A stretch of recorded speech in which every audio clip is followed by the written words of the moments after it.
Hello. अपने इस lecture में हम लोग बात करेंगे कॉन्फ़िगरेशन या मोड ऑफ द ट्रांजिस्टर की।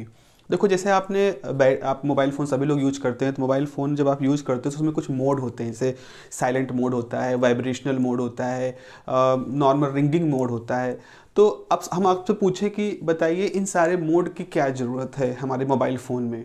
तो आपको आइडिया है कि जैसे मान लीजिए आप चाहते हैं कि आप भी डिस्टर्ब ना हो, आप फ़ोन रखें लेकिन आप उसकी डिस्टर्ब नहीं होना चाहते हैं, किसी का फ़ोन आए उससे आप डिस्टर्ब नहीं होना चाहते, तो आप उसको पूरी तरह से साइलेंट कर सकते हैं।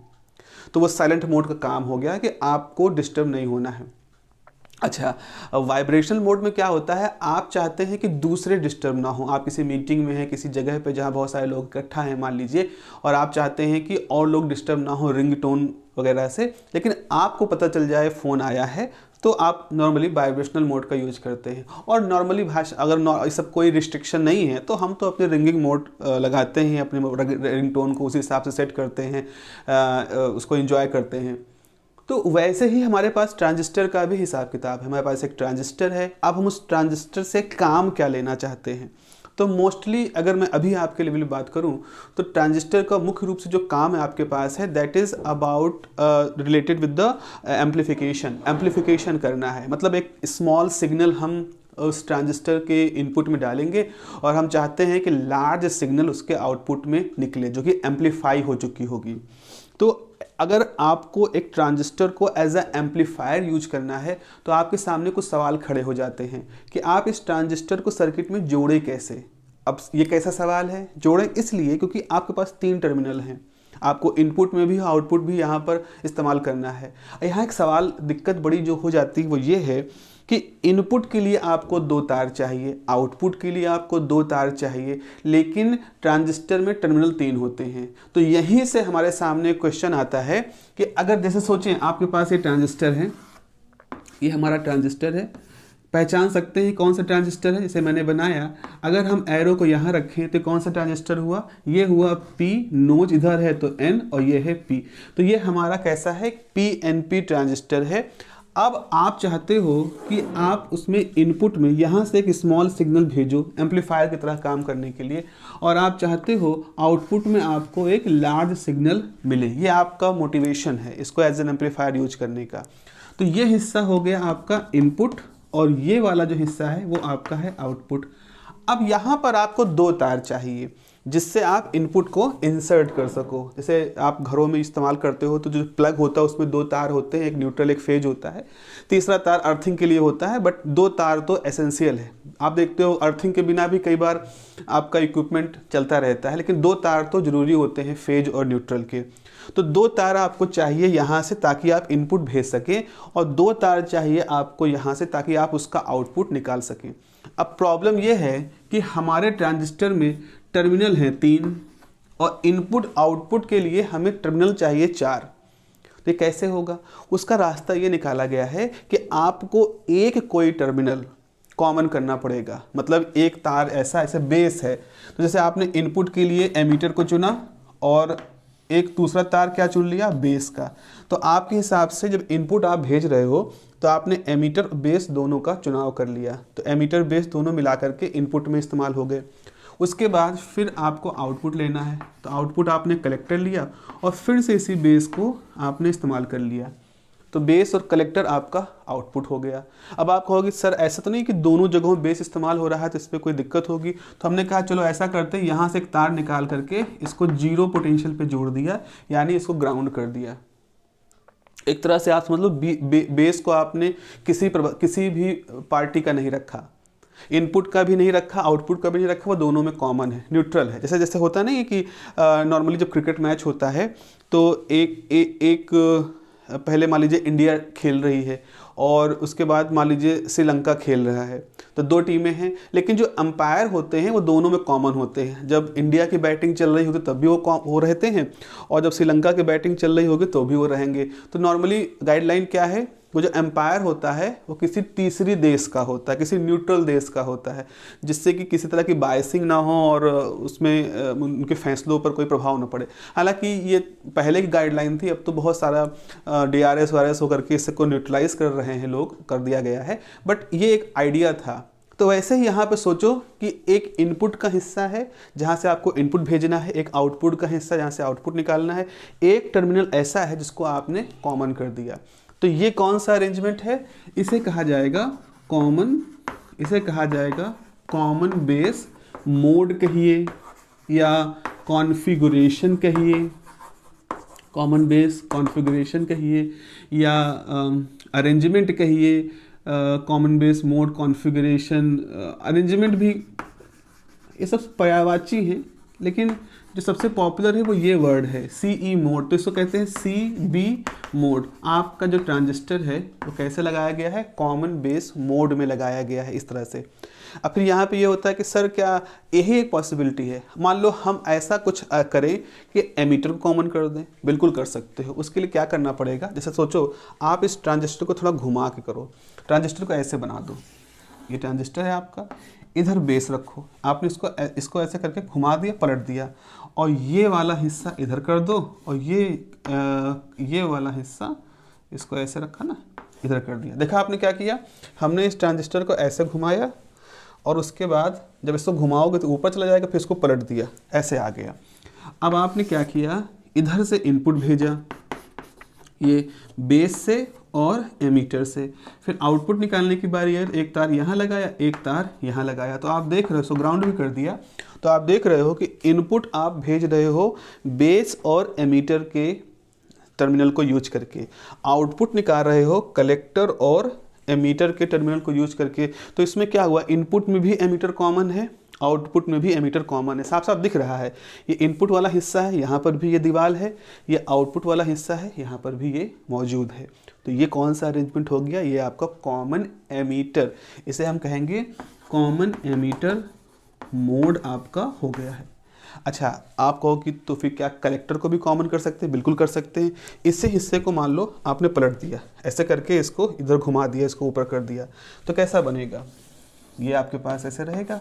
आप इसे घुमा दोगे अगर, तो ये इधर हो जाएगा, इसको मतलब घुमा दो, ऐसे कर दो, और ये वाला हिस्सा कलेक्टर वाला नीचे हो जाएगा। अब आपने अपना इनपुट आउटपुट यहाँ पर अप्लाई कर दिया, तो इस समय क्या हुआ? इनपुट आपका है किसमें?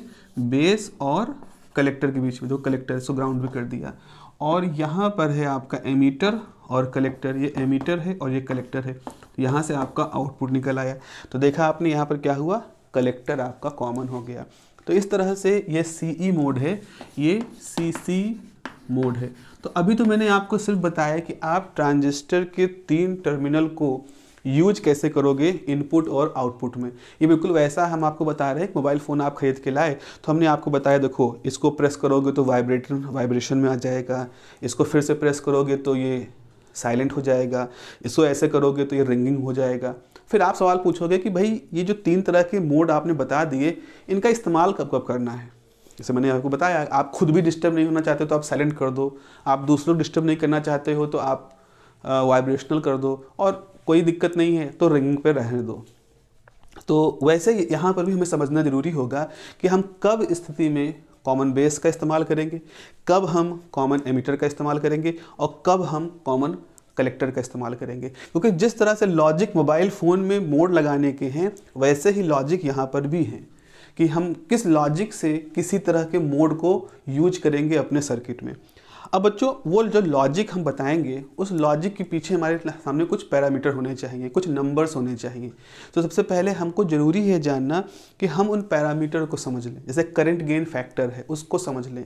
आने वाले समय में जो आप थोड़ा और एडवांस सर्किट पढ़ोगे इसकी, तो आपको इनपुट इम्पीडेंस, आउटपुट इम्पीडेंस, ये सब कुछ समझना होगा। तो अभी फ़िलहाल हम एक करंट गेन फैक्टर के बारे में पढ़ते हैं। करंट गेन मतलब क्या होता है? गेन मतलब क्या होता है? लाभ। लाभ कब निकालते हो? जब आप आउटपुट को इनपुट से डिवाइड करते हो। जैसे आपने किसी कंपनी में 100 रुपये लगाए और आपको 200 रुपये मिले उससे, तो जब कंपनी से निकाला अपना शेयर तो 200 का था, और जब लगाया था तो वो 100 का था। तो अगर आपसे पूछे कि आपको कितने का लाभ हुआ, तो आप कहोगे 2 गुने का लाभ हुआ। कैसे निकाला 2 गुना? आउटपुट जो 200 था उसको डिवाइड कर दिया इनपुट के 100 से, तो 200/100 2 आया, तो आपने कहा मुझे 2 गुने का लाभ हुआ। अगर आउटपुट 1.5 होता 150 होता और इनपुट 100 था, आप 150 को 100 से डिवाइड करते 1.5 आता, तो आप कहते मुझे 1.5 गुने का लाभ हुआ। ऐसे करंट गेन फैक्टर भी होता है। तो जब हमारा कोई ट्रांजिस्टर है उसका आउटपुट करंट हम देखें और जो इनपुट करंट उसे डिवाइड कर दें, और ये जो रेशियो आता है ये बताएगा कि इस मोड में जब आपने अपने ट्रांजिस्टर को यूज किया है तो आपकी इनपुट करंट की तुलना में आउटपुट करंट कितनी ज़्यादा बढ़ी है, तो कितना लाभ हुआ आपको। तो अब उसी हिसाब से बात आगे चलेगी कि अगर आप अपने ट्रांजिस्टर को कैसे इस्तेमाल करना चाहते हो। आप ट्रांजिस्टर को as a coupling device use करना चाहते हो, आप नहीं चाहते हो गेन वगैरह हो, आपके लिए गेन मसला नहीं है, आपके लिए ज़रूरी मसला ये है कि एक स्टेज से दूसरे स्टेज में एनर्जी का, पावर का, करंट वोल्टेज का ट्रांसफ़र अच्छे से हो जाए। तो फिर आपके लिए कुछ और मतलब कॉमन कलेक्टर जैसे मान लीजिए आपको चुनाव करना पड़ गया। वहीं दूसरी तरफ आप चाहते हो कि नहीं, हम एम्पलीफायर चाहते हैं, हम चाहते हैं कि ऐसा स्पीकर बनाए जिसमें बहुत ज़्यादा करंट जाए ताकि उसकी आवाज़ बढ़े, तो फिर आपको वहाँ पर कॉमन एमीटर मोड को यूज करना पड़ेगा। फिर वही बात है, आपके पास स्टेबिलिटी बढ़ाना चाहते हो तो आपने किसी दूसरे मोड को चुनोगे। तो जैसे जैसे आप अपने सर्किट की ज़रूरत को समझना शुरू करोगे कि आपको सर्किट बनाने किस लिए हो, आप सर्किट को इस्तेमाल क्यों करना चाह रहे हो, उसी हिसाब से आपको एक इंसाइट डेवलप होती चली जाएगी कि हम किस मोड को यहाँ पर चुने। तो ये ऐसा कोई अब ये तो आपको करते करते आएगा, आपकी इंसाइट है ये करते करते डेवलप होगी कि अच्छा ये करना है चलो इस मोड को यूज करें, ये करना है तो दूसरे मोड को यूज करते हैं। तो सबसे पहले हम क्या करते हैं, ये जो कॉन्फ़िगरेशन है या ये जो अरेंजमेंट है इनके बारे में बारी बारी से पढ़ते हैं। तो मेरे ख्याल से अभी आपने इस बात को समझ लिया कि इसको कॉमन बेस क्यों कहते हैं, कॉमन एमीटर क्यों कहते हैं और कॉमन कलेक्टर क्यों कहा जाता है। ये इसका बेसिक लॉजिक जो था वो यहाँ पर आपके सामने आ गया है।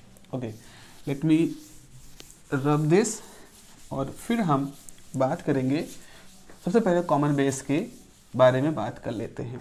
तो एक ऑर्डर याद रखो, एक पहला ऑर्डर है CB, दूसरा ऑर्डर है CE, तीसरा ऑर्डर है CC। ठीक है, आपको ये याद रखना, कॉमन तो ये BEC याद रखना है। BEC अब जैसे भी निमोनिक्स याद करो, election commission, Bharat election commission, BEC भारतीय इलेक्शन कमीशन याद करो, कुछ भी जो भी आप बना लो, पर आपको ये क्रम याद करना है। और उसके साथ एक क्रम और याद करना है, अल्फ़ा बीटा गामा। ऑब्वियस सी बात है, तो ये मत याद रखना कि B से बीटा गड़बड़ हो जाएगा। आपको BEC ऑर्डर याद रखना है, उसके साथ अल्फ़ा बीटा गामा याद रखना है। यहाँ alpha beta gamma radioactive rays नहीं है, यहाँ अल्फ़ा बीटा गामा वो करंट गेन पैरामीटर है जो कि कॉमन बेस मोड के साथ जुड़ा होता है, उसको अल्फ़ा कहते हैं। कॉमन एमीटर के साथ जुड़ा होता है उसको बीटा कहते हैं। कॉमन कलेक्टर के साथ जुड़ा होता है उसको गामा कहते हैं। ये 3 मोड होते हैं। क्योंकि कई बार देखा है जब कॉपी चेक करते समय बच्चे यही कंफ्यूज हो जाते हैं कि कॉमन एमीटर के लिए बीटा यूज होता है कि अल्फ़ा यूज होता है, क्या यूज होता है, उसमें कन्फ्यूजन हो जाती है। और वो कन्फ्यूजन आगे जा कर के जब हम अल्फ़ा बीटा और गामा के बीच में रिलेशन निकालना शुरू करते हैं मैथमेटिकली, उसमें भी दिखती है। और एक सिंपल सा डेरिवेशन जो हो सकता है वो इसलिए गलत हो जाता है क्योंकि हम कंफ्यूज हो चुके हैं कि what is the meaning of alpha and what is the meaning of beta, what is the meaning of gamma. क्योंकि रटने की प्रक्रिया में हम आ जाते हैं, और रटना इलेक्ट्रॉनिक्स में तो है ही नहीं, रटना गुनाह है, ख़ास तौर पर इलेक्ट्रॉनिक्स में, इवन किसी भी फील्ड में आपको वो चीज़ नहीं करनी है। चलिए बात करते हैं कॉमन बेस मोड की। तो सबसे पहले हम बात करेंगे कॉमन बेस मोड की। आपकी अगर मैं बात करूं, अगर आप इंजीनियरिंग के छात्र हैं, आपका एग्जामिनेशन आपके फर्स्ट सेमेस्टर में इलेक्ट्रॉनिक्स का पेपर है, तो ये जो क्वेश्चन होते हैं मोड वाले ये आपसे पूछे जाते हैं। इस बात की पूरी उम्मीद है कि यूनिट नंबर 2 में जो आप क्वेश्चन मिलेंगे उसमें से मोड के ऊपर आपको क्वेश्चन मिलेंगे। ये क्वेश्चन ऐसे हैं जो बार बार पूछे जाते रहते हैं और बहुत ही सिस्टमैटिक तरीके से आप इसका आंसर कर सकते हो। बड़ा स्कोरिंग टॉपिक है आपका ये इलेक्ट्रॉनिक्स का। तो डरना नहीं है, डरो तब जब आपके पास लॉजिक ना हो, जब आपके पास कोई काम, किसी कॉन्सेप्ट को एक्सप्लेन करने का, उसको समझने का कोई तर्क नहीं है, तो आपको डरना वाजिब है। लेकिन अगर आप उसका लॉजिक समझ गए तो आप अपनी किसी भाषा में, इंग्लिश में, हिंदी में, अंग्रेजी में, दोनों को मिक्स मिक्स करके आप लिख सकते हो। AKTU ने तो इतना ऑप्शन दे दिया है आपको कि आप अपनी भाषा का इस्तेमाल कर सकते हो। अब ये नहीं कि आप व्हाट्सएप में लिखना शुरू कर दो, आप जैसे व्हाट्सएप में आप हिंदी इंग्लिश लेटर का यूज करके हिंदी शब्द लिखते हो, ये इसका ये मतलब नहीं, इंग्लिश का ये मतलब नहीं है कि आप व्हाट्सएप लैंग्वेज लिखना शुरू कर दो, आप हिंदी इंग्लिश मिक्स करके लिख सकते हो। अच्छा चलिए, कॉमन बेस मोड का मतलब क्या हुआ। सबसे पहले कॉमन बेस मोड को हम समझ जाते हैं। तो एक हम इसका ब्लॉक डायग्राम अगर बनाएं तो ब्लॉक डायग्राम आप बना सकते हैं। ये हमारा मान लीजिए कैसा है, इसको हम मान लें P है और ये आपका बेस है N है, ये आपका P है। तो एक सिरा यहाँ से निकला, एक सिरा यहाँ से निकला, इसको हमने कॉमन कर दिया, एक सिरा यहाँ से निकला, इस तरह से आपके पास है। ठीक है, ये है आपके पास 3 सिरे हैं। इधर से आपको इनपुट बनाना है। अच्छा, अभी क्या करोगे, आपने इसको यहाँ से जोड़ दिया, इसको यहाँ से जोड़ दिया, तो ये हमारा एक क्लोज अरेंजमेंट बन गया। लेकिन यहाँ अभी बायसिंग नहीं दी गई, क्योंकि बायसिंग देना बहुत ज़रूरी होता है। हमें बैटरी यहाँ जोड़नी है। तो बैटरी जोड़ने का लॉजिक क्या है, ये कौन सा है, ये एमीटर है, ये क्या है, बेस है, ये क्या है, कलेक्टर है। तो लॉजिक क्या है, बेस एमीटर जंक्शन कैसा होना चाहिए, फॉरवर्ड बायस होना चाहिए। ठीक है ना, बेस एमीटर जंक्शन को फॉरवर्ड बायस रखना। फॉरवर्ड बायस रखने का मतलब है कि हमें एक बैटरी यूज करनी है, जो बैटरी इस P सिरे को बैटरी के पॉजिटिव से जोड़ना है, और ये जो N सिरा है इसको बैटरी के निगेटिव से जोड़ना है। तो हम एक बैटरी यहाँ पर इस्तेमाल करेंगे, पॉजिटिव से इसको जोड़ देंगे, निगेटिव से इसको जोड़ देंगे, ये प्लस है, ये माइनस है, और मान लें यहाँ पर बैटरी है VBB, या इसी को लिख देते हैं V बेस एमीटर वोल्टेज यहाँ पर लगाया गया है। ऐसे ही यहाँ पर भी हमें एक बैटरी लगानी पड़ेगी। तो ये बैटरी क्या करेगी, बेस कलेक्टर जंक्शन को रिवर्स बायस में करेगी। तो बेस कलेक्टर जंक्शन को रिवर्स बायस करने का मतलब है जो P है उसको हम बैटरी के निगेटिव से जोड़ेंगे। तो हमने बैटरी के निगेटिव से जोड़ दिया। और पिछली क्लास में मैंने बताया है कि यहाँ जो बैटरी लगती है उसका काम, क्योंकि एमीटर से आने वाले चार्जेस को जो कि बेस में खींचना होता है, इसलिए इसकी ताकत थोड़ी हमें बढ़ानी पड़ती है। तो ये हमारा VBC कह सकते हैं, हमने जो टर्मिनल है उन्हीं का नाम दे दिया गया है इसको यहाँ पर। ये आपके पास प्लस सिरा है, ये माइनस सिरा है। इस तरह से हमारी बैटरी का अरेंजमेंट हो गया है। अब अगर करंट की दिशा की बात करें तो देखिए करंट क्या होती है, करंट हमेशा प्लस से बाहर निकलती है, माइनस में एंटर करती है। तो यहाँ से जाने वाली करंट ऐसी होगी। ये करंट कौन सी है, एमीटर में एंटर कर रही है। तो एमीटर में एंटर कर रही है तो इसलिए एमीटर करंट होगी। और पिछले लेक्चर में एक बार और बताई थी मैंने आपको कि अगर एमीटर करंट एंटर कर रही है तो बाकी की दोनों करंट क्या होंगी, बाहर निकलेंगी। तो एक करंट यहाँ से निकलेगी जो बेस करंट होगी, एक करंट यहाँ से निकलेगी जो कलेक्टर करंट होगी। देखें क्या ये करंट की डायरेक्शन सही है, उसका करने का तरीका क्या है। हम बैटरी को देखें तो देखो यहाँ बैटरी का माइनस सिरा है, बिल्कुल सही है, करंट माइनस सिरे में एंटर करती है, तो करंट माइनस सिरे में एंटर करेगी। ओके, यहाँ पे देखो करंट यहाँ से बाहर निकलती है, तो जो करंट एंटर कर रही है वही करंट बाहर निकलेगी। और यहाँ पर क्या हुआ, ये करंट यहाँ से आई IB, ये करंट यहाँ से गई IC, और जब इधर जाएगी तो कौन सी करंट हो जाएगी, वो हो जाएगी IB प्लस IC, और जो किसके बराबर होती है, IE के। तो दिख रहा है यहाँ पे जो करंट एंटर कर रही है वो कौन सी है, IE, और यहाँ जो करंट बाहर निकल रही है वो कौन सी करंट है, IE। तो इस तरह से ये देख लिया आपने कि हमारी बैटरी सही जुड़ी हुई है, जो कि सारी करंट की दिशाएं बिल्कुल सही हमको समझ में आई, कहीं पर भी किसी तरह कोई गड़बड़ी नहीं हुई है। तो ये आपका हिस्सा हो गया है। अब क्या करोगे, अब आप ये करोगे कि इस तार में, इस हिस्से में यहाँ पर एक सिग्नल जोड़ दोगे जो कि आपका इनपुट सिग्नल होगा। पहले बैटरी जोड़ी, बैटरी जोड़ने से base emitter junction forward bias हो गया, base collector junction reverse bias हो गया। तो आपका ट्रांजिस्टर जो है वो प्रॉपर काम करने के लिए तैयार हो चुका है। अब वो काम करवाना है, इससे काम क्या करवाना है, हम इसमें एक इनपुट सिग्नल देंगे। तो जो आपने ये जो रखा है ये एक तरह से सिग्नल सोर्स है। मतलब जैसे आप अगर समझें ऐसे, जैसे आप माइक पे बात कर रहे हैं, आपने तार वाले माइक देखे होंगे, तो आप माइक पे बात कर रहे हैं तो जो बात कर रहे हो तो उसका एक तार होता है, वो तार जो है निकल के जाता है, एक काले रंग का बॉक्स होता है उसमें एंटर करता है, फिर उस काले रंग के बॉक्स में से एक दूसरा तार निकल के स्पीकर पे जाता है। अगर वायरलेस माइक है तो भी कहीं उसका एक रिसीवर रखा होता है, वो रिसीवर क्या होता है, इससे वायरलेस तरीके से सिग्नल रिसीव करता है। तो यहाँ क्या हो रहा है, जरा समझे इस बात को। जब आप माइक पे बोल रहे हो तो आप जो बोल रहे हो मैकेनिकल वेव है, जो हम बोलते हैं मैकेनिकल वेव होती है।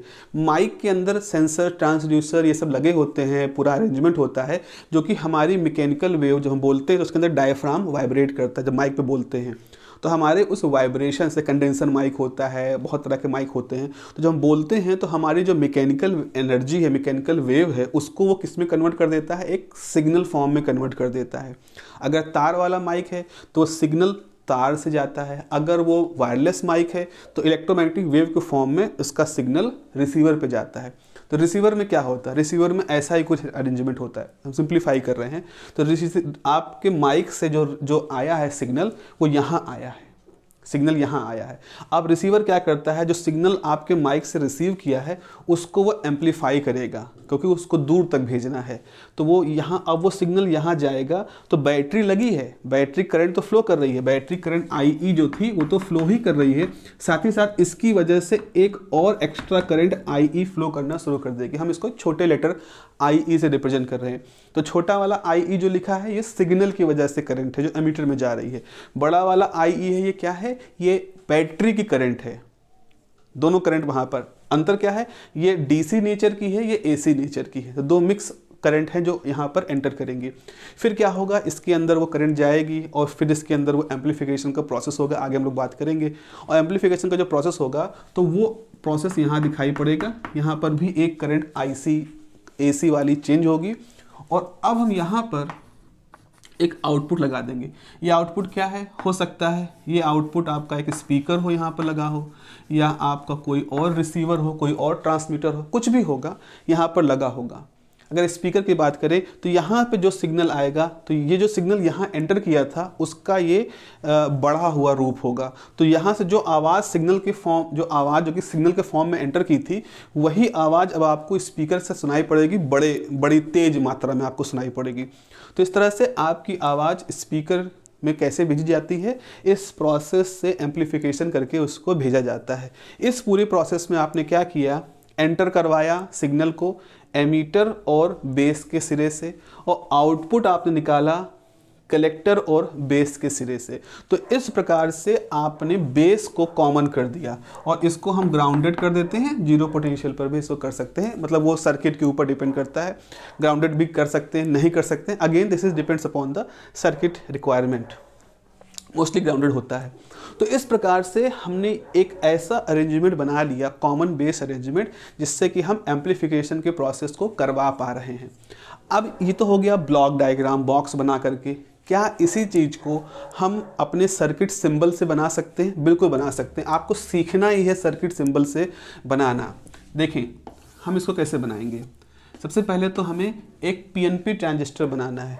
PNP ट्रांजिस्टर बनाने के लिए एक एमीटर लिया, ठीक है, ये N, ये P बनाया, ये N बनाया, इधर से लिया, ये आपका हो गया। इसको आपने ग्राउंड कर दिया, सारे कनेक्शन मिले होने चाहिए।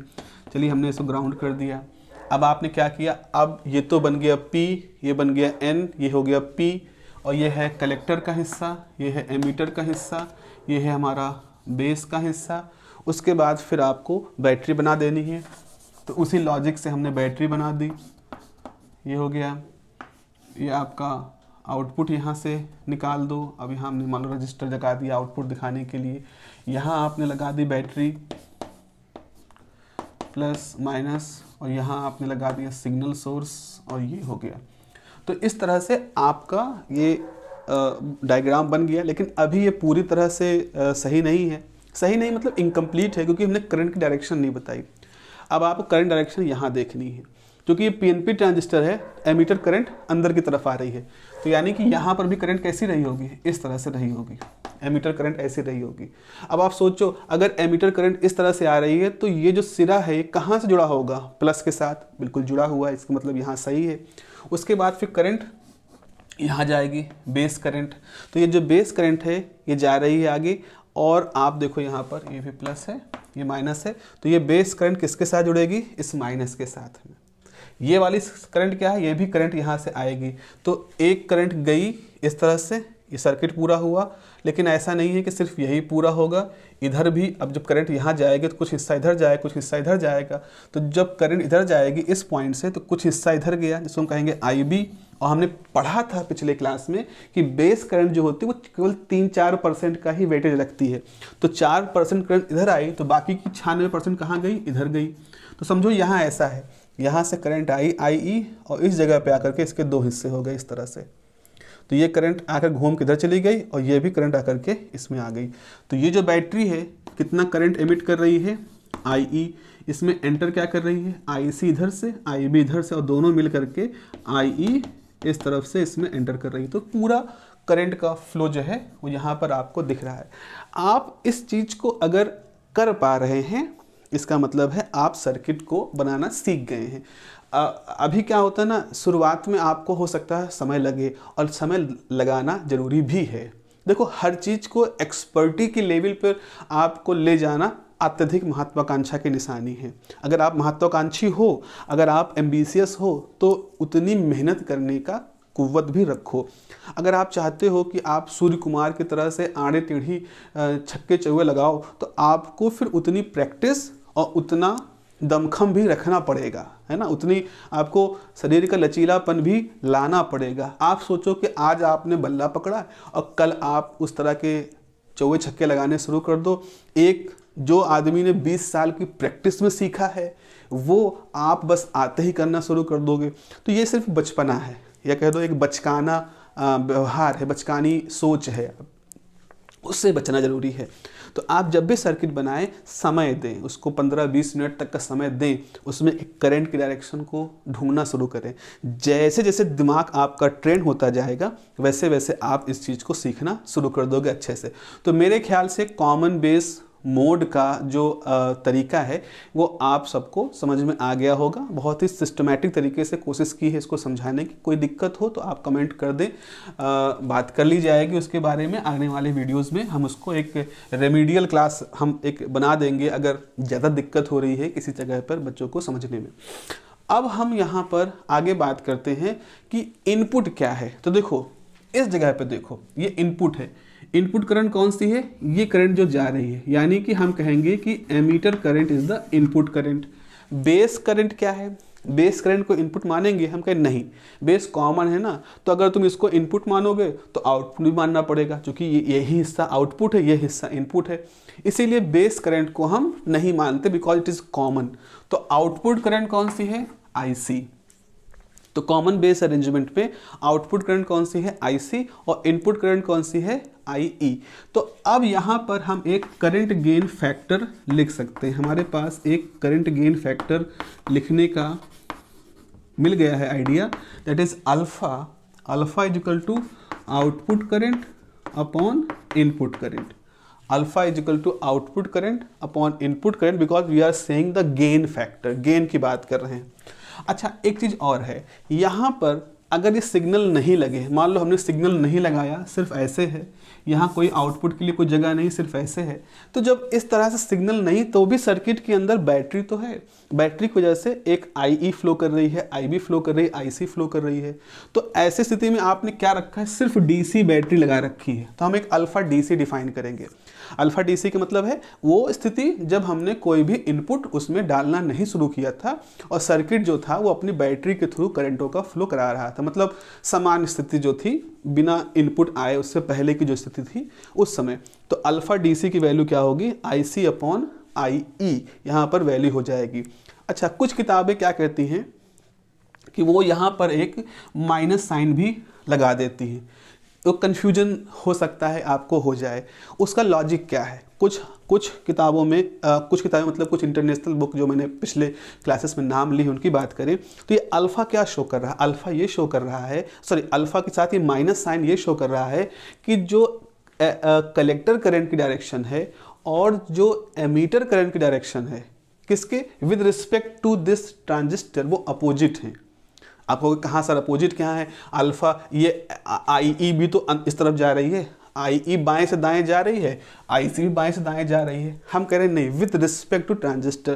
तो अगर ट्रांजिस्टर को आप देखो तो ट्रांजिस्टर के अंदर ये जो करंट है वो क्या कर रही है, वो एंटर कर रही है, यानी कि उसकी डायरेक्शन कैसी है, इस डिवाइस के लिए इनवर्ड है। और ये जो करंट है वो क्या है, इससे आउटवर्ड है, उसकी डायरेक्शन कैसी है, आउटवर्ड है। तो इनवर्ड एक डायरेक्शन, आउटवर्ड दूसरी डायरेक्शन। तो अगर हम इनवर्ड डायरेक्शन को प्लस से रिप्रेजेंट कर रहे हैं तो हमें आउटवर्ड डायरेक्शन को माइनस से रिप्रेजेंट करना पड़ेगा, बिकॉज कोई चीज़ प्रवेश करे उसकी दिशा और कोई चीज़ बाहर जाए उसकी दिशा अपोजिट मानी जाती है। जैसे आप बैंक में पैसा डालना, बैंक के अंदर आपके पैसे का प्रवेश, बैंक से पैसा विड्रॉ करना, बैंक से बाहर आपके पैसे का निकासन, तो ये दोनों उल्टी चीज़ें हैं ना। आप चाहते हैं क्या मोर एंड मोर मनी हम बैंक में इकट्ठा करें, या तभी तो हम उसमें से बाहर निकाल पाएंगे। कुछ लोगों की टेंडेंसी होती है इकट्ठा करने की, तो वो क्या कहते हैं बहुत सारा इन्वेस्ट कर रहे हैं, बहुत सारा इनवर्ड फ्लो करा रहे हैं। तो वैसा कुछ यहाँ पर है, तो ये डायरेक्शन माइनस है। तो इसी लॉजिक को मतलब मैथमेटिकली दिखाने के लिए वो यहाँ माइनस साइन ले रहे हैं। अब चूंकि करंट कोई वेक्टर क्वांटिटी तो है नहीं कि जिसके लिए हम इस तरह की वैल्यू को यूज करें, तो इसीलिए क्या होता है इसको ड्रॉप कर दिया जाता है। सिर्फ मैग्नीट्यूड की बात करें तो मैग्नीट्यूड अगर आपको लेना है कि IC है आउटपुट में, IE है इनपुट में, उनका रेशियो कितना है, तो उसके लिए आपको ये हम माइनस साइन को ड्रॉप कर देते हैं, because we are only interested in the magnitude. तो ये आपका current gain factor common base mode के लिए है। अब याद रखना अल्फ़ा कॉमन बेस के लिए, क्योंकि अभी हमने जो बताया था उससे पहले कि कॉमन बेस के लिए अल्फ़ा इस्तेमाल होता है। तो अब यहाँ पर देखें, अब एक चीज़ आपने पढ़ी है कि जो IC होती है, जैसे फार्मूला क्या होता है current gain equation, current equation का IB plus IC is equal to IE। अगर ये 4% है और ये 96% का है और एमीटर करंट 100% का है, तो इसकी वैल्यू बहुत कम है।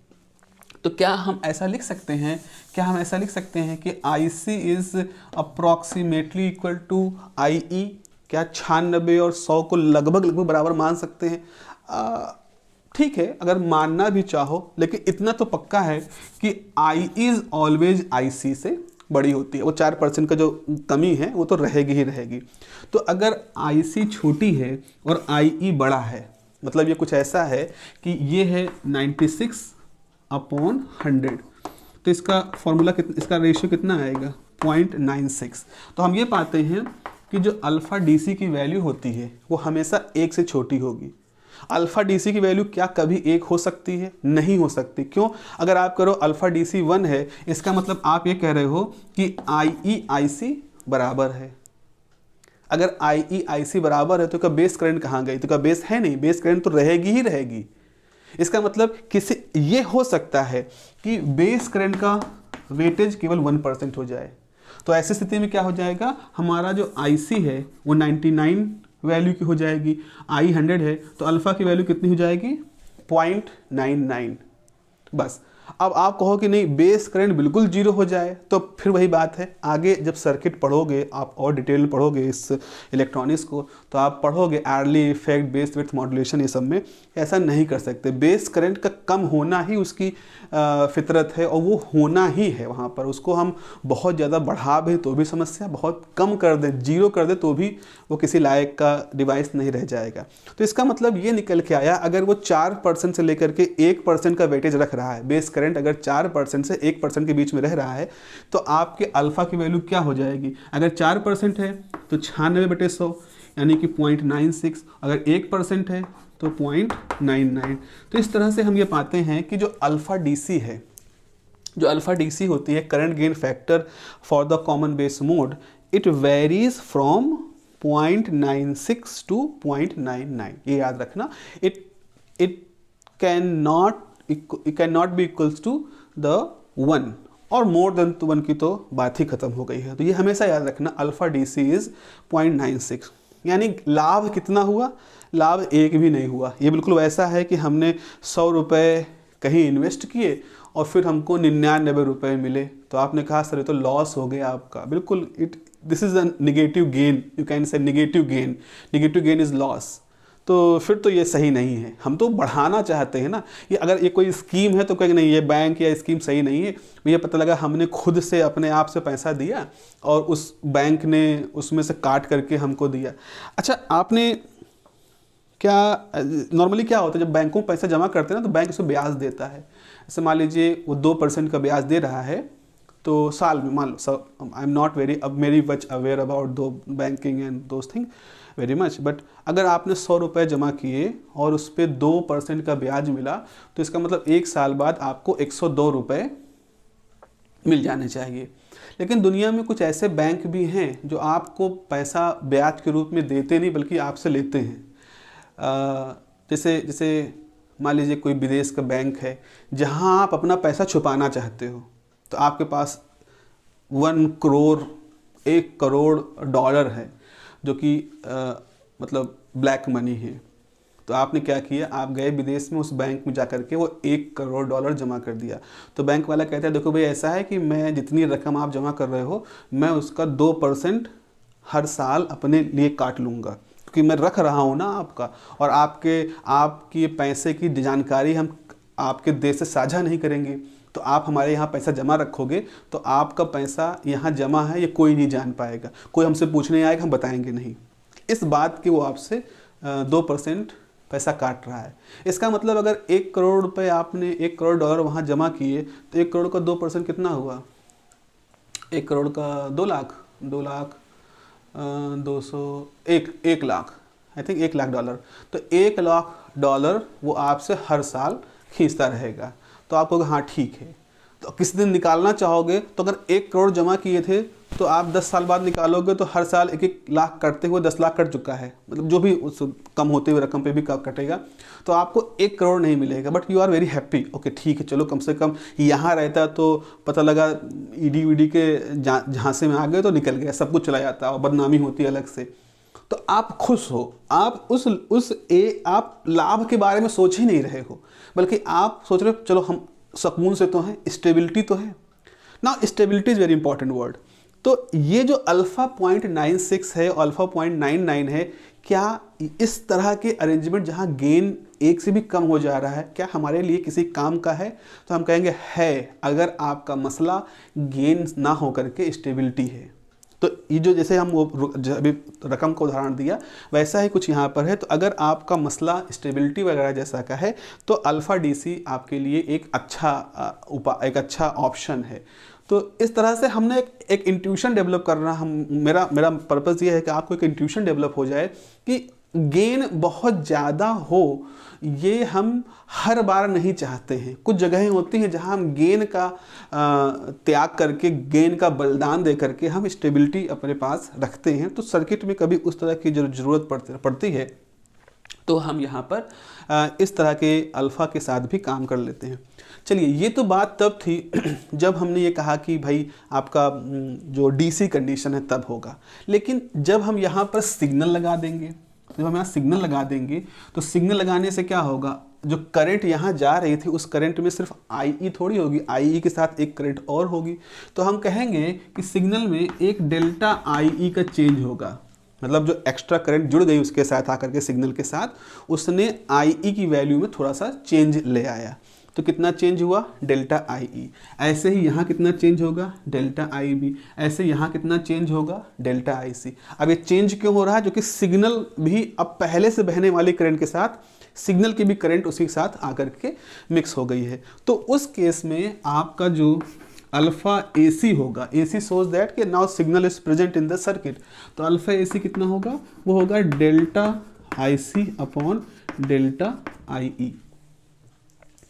ठीक है, समझ गए ना? AC is showing by this delta, because alternating current मतलब जो समय जो फ्रिक्वेंसी होती है जो बदलती है टाइम के साथ, उस बदलाव को हमने यहाँ पर delta IC upon delta IE से रिप्रेजेंट कर दिया, और इसकी भी वैल्यू आपके पास निकल के आ जाती है alpha AC। Normally practical situation में क्या होता है कि जो अल्फ़ा DC होता है लगभग वही अल्फ़ा AC होता है, इसीलिए हम सिर्फ एक फैक्टर अल्फ़ा डिफाइन करते हैं। माइन्यूट में जाएंगे तो हम alpha DC alpha AC define कर सकते हैं, ऑब्वियसली कर सकते हैं, लेकिन प्रैक्टिकली ये जो अल्फ़ा AC अल्फ़ा DC होते हैं, ये डिज़ाइनिंग इस तरह से होती है आपके डिवाइस की कि इसकी वैल्यू जो होती है वो फिक्स होती है। ठीक है, इसकी वैल्यू मतलब सेम होती है। फिक्स होने का मतलब है कि इनकी वैल्यू आपस में सेम होती है। तो इस लिहाज से हम यहाँ पर अल्फ़ा डिफाइन करते हैं, जैसे simple current gain factor for the common base mode. I hope you got the point of defining the current gain factor. अब इसके बाद फिर हमारे पास और तरीके आते हैं कॉमन बेस मोड के साथ। अब आता है कॉमन एमीटर मोड, फिर आएगा कॉमन कलेक्टर मोड। तो मूल रूप से हिसाब किताब ऐसा ही है, डिस्कशन ऐसा ही है। इस डिस्कशन में मैंने सब कुछ बता दिया है, कैसे क्या क्या वेरी करता है, करंट की डायरेक्शन क्या होगी। तो अब हम जब अगली क्लास में कॉमन एमीटर और कॉमन कलेक्टर की बात करेंगे तो वहाँ यही सारी चीज़ें हम सीधे लिखते चले जाएंगे। That will be a smaller video, but पूरा बैकअप इसी वीडियो का वहाँ पर रहेगा। तो अगर आप इस वीडियो को देख रहे हैं तो इसी का एक एक्सटेंशन समझिएगा। अगला जो होगा कॉमन एमीटर और कॉमन कलेक्टर मोड। तो मिलते हैं अगली क्लास में, अपना ध्यान रखिए। Have a nice day.